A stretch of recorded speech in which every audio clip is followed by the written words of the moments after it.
Madame, mademoiselle, monsieur, bonsoir. Je suis très heureux de vous retrouver à notre émission La pensée et les hommes de ce soir et je vous remercie pour votre fidélité. Le mot CRISP vous dit quelque chose. Vous l'entendez souvent, notamment lors de nos journaux télévisés. Il s'agit d'une institution scientifique dont nous voudrions vous parler aujourd'hui avec son directeur général qui est mon invité et que je retrouve après notre générique.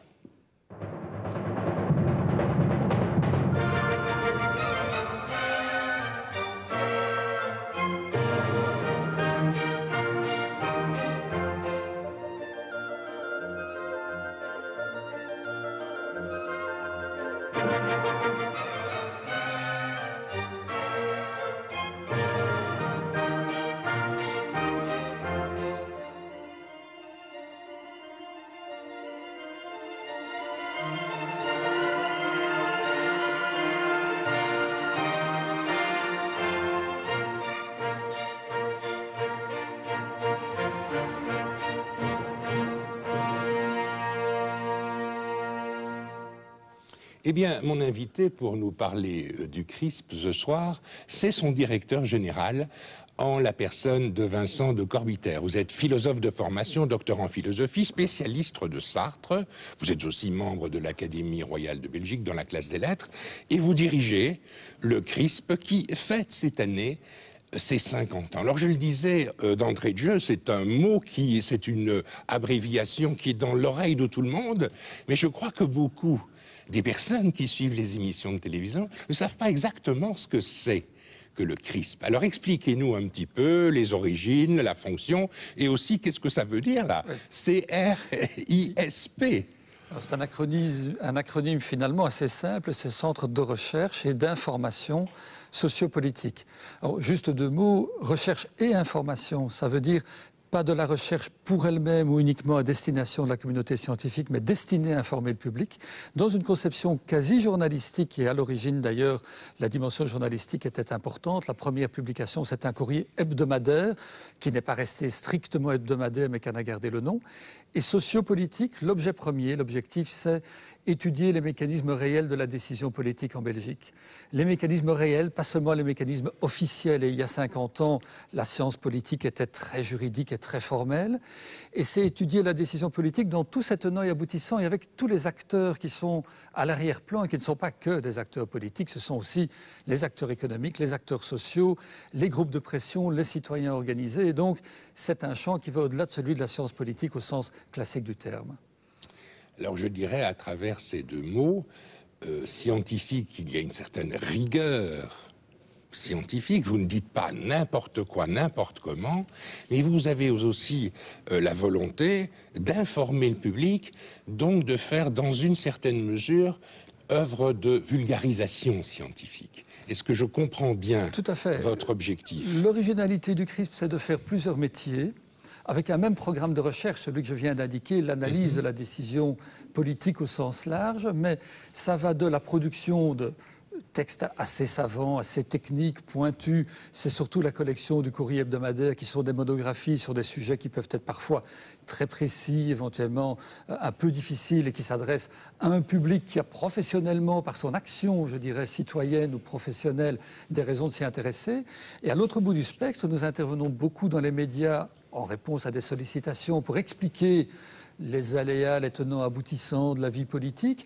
Nous sommes aussi un organisme reconnu d'éducation permanente et là on est au contact de groupes de toute nature. On peut être invité aussi bien par des cercles un petit peu élitistes que par des groupes de citoyens ou des groupes sociaux dans les quartiers liés à la vie syndicale, liés à la vie sociale locale. L'idée étant toujours, on fait un travail rigoureux, pluraliste dès l'origine sur le plan idéologique, sans avoir une chapelle ou une direction à privilégier, mais dans les termes les plus simples possibles, en utilisant le moindre terme technique possible, en essayant de s'adresser aux citoyens au pluriel. Mais on ne peut pas dire, tiens, le CRISP, il est social-chrétien, libéral, socialiste. Il n'y a pas d'étiquetage possible. Il n'y a pas d'étiquetage possible. Les fondateurs étaient tous des personnalités qui souffraient de la Belgique extrêmement cloisonnée des années 50. Les années 50, c'est le reste de la question division royale, une division fondamentale. C'est toute la période de la Seconde Guerre scolaire qui ne commence à penser ses plaies qu'à partir du pacte scolaire de 58. Le CRISP naît début 59, on est encore à couteau tiré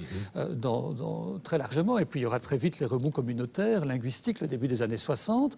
Et l'originalité du CRISP, c'est que ses fondateurs veulent qu'on puisse se parler entre personnes qui viennent de mondes, qui s'ignorent et qui se méfient les uns des autres et qui vont trouver un lieu où on oublie les étiquetages et les appartenances des uns et des autres et on fait ensemble œuvre commune de compréhension. Et donc du coup aussi, on s'abstient d'avoir une ligne politique, de favoriser une tendance ou un système de valeurs. Et le conseil d'administration, rapidement, pas d'emblée, mais rapidement, va refléter ce pluralisme et surtout cette tradition de rassembler des gens qui peuvent avoir, bien sûr, à titre personnel, un engagement ou leur propre pensée, c'est évident, entendu, mais qui s'astreignent collectivement à une discipline qui, à l'époque, n'était pas très répandue dans ce pays très cloisonné qu'était la Belgique.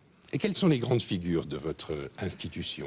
Je crois que les 3 grandes figures les plus connues, c'est rétrospectivement moi-même, et je le dis simplement pour signaler, au fond, c'est un accident au sens où il y a la figure qui paraît le plus dans les médias et qui paraît surtout au moment des élections et des soirées électorales qui inévitablement devient la plus connue. Bon, vous écrivez dans le soir très régulièrement. Alors, par ailleurs, il y a effectivement vous voit aux journaux télévisés. Un petit effet boule de neige. Bien sûr. Le fait de passer à la télévision fait qu'on vous sollicite pour d'autres choses et voilà.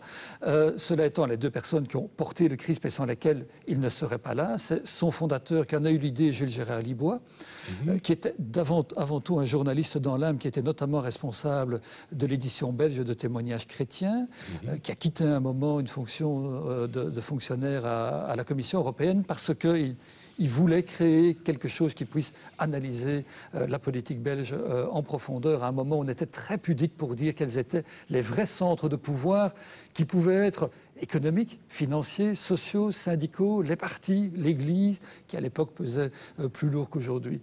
Et puis une deuxième figure qui est peut-être aujourd'hui la plus connue de l'ensemble des générations, qui est évidemment Xavier Mabille, auteur entre autres d'un livre qui a été particulièrement remarqué, l'histoire politique de la Belgique, qui a commencé lui aussi était fréquemment à la télé lors des élections, etc. Qui a été successivement, entre autres choses, rédacteur en chef du Courrier hebdomadaire, directeur général, président aujourd'hui du CRISP, et qui est quelqu'un qui allie une modestie, une érudition extraordinaire, une simplicité d'expression, une très grande finesse d'analyse. C'est peut-être la personne qui, par excellence, a su faire, Jules Gérard Libaud aussi, dans un style différent, mais le lien entre une fonction intellectuelle et une capacité à se faire comprendre. Il nous reste peu de temps pour notre émission. J'ai pourtant envie de vous poser une dernière question. Nous avons évoqué le passé, nous avons évoqué le présent. Comment voyez-vous, vous qui êtes à la barre, le capitaine du navire, comment voyez-vous l'avenir du CRISP ? J'ai évoqué la question de la médiatisation. Un des défis pour le CRISP, c'est de rester présent tout en ne se laissant pas attraire par le jeu médiatique et consacrer toute cette âge à figurer dans les médias chaque fois qu'on sollicite. Nous voulons continuer à produire des courriers hebdomadaires, 2000 numéros parus. C'est la collection de Binz qui essaye de brasser toute une série de thèmes avec des voies d'entrée différentes, parce que la société est de plus en plus complexe et donc avoir une vue généraliste est utile. Nous devons aussi renouer avec des livres, et s'il y a moyen, des livres de référence. Xavier Mabille prépare une édition refondue et pour lui définitive de l'histoire politique de la Belgique. On a un livre en chantier sur la concertation sociale. Nous gardons cet objectif qui est de produire périodiquement des ouvrages, je dirais, destinés à durer plus longtemps, et puis des publications plus pointues, plus précises, les courriers hebdomadaires sur des sujets un peu particuliers, des dossiers qui s'adressent au grand public, en continuant à suivre l'évolution de la société belge et en ne tombant jamais dans le piège d'un dualisme communautaire ou linguistique simpliste, ce qui a, je crois, du sens aujourd'hui. Eh bien, je vous remercie, Vincent de Corbiter, pour votre présence à notre émission de ce soir. On a appris un peu mieux ce qu'est ce CRISP dont on entend parler très périodiquement, très régulièrement. Merci pour votre présence et bon vent au CRISP, si j'ose dire. Merci. Madame, mademoiselle, monsieur, merci beaucoup pour votre attention. À très bientôt et bonne nuit.